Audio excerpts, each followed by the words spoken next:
ఈ మధ్య కాలంలో హోటల్స్ ఫుడ్డే తయారు చేస్తానే అనుకుంటాను గిట్లా నకిలీ సొమ్మును కూడా తయారు చేస్తున్నాయి. మొత్తానికి ఇప్పటిదాకా షాగ్ హౌస్, పిస్తా హౌస్ వీటి మీద ఫుడ్ సేఫ్టీ అధికారులే రైడ్ చేస్తున్నారు. ఇక్కడ నాణ్యత లేదు ఇలాంటివన్నీ వింటూ వచ్చినాం కదా. కానీ ఇప్పుడు షాగ్ హౌస్, పిస్తా హౌస్ కి సంబంధించి ఐటీ అధికారులు దానికి సంబంధించి సెర్చ్ చేస్తే లెక్కలకు మించి మస్తు డబ్బులు ఉన్నాయట వీళ్ళ దగ్గర.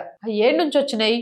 వీళ్ళు హవాలా చేస్తే వచ్చినాయా, నకిలీ లావాదేవీలా? హైదరాబాద్ లక్లీ కప్ లోని షాక్ హౌస్ హోటల్ ని హోటల్ యజమాని అయితే మొత్తానికి బంద్ చేసిండట. పిస్తా హౌస్, షాక్ హౌస్ హోటల్స్ ప్రతి ఏటా 100 కోట్ల వ్యాపారం చేస్తూ ఉంటాయి.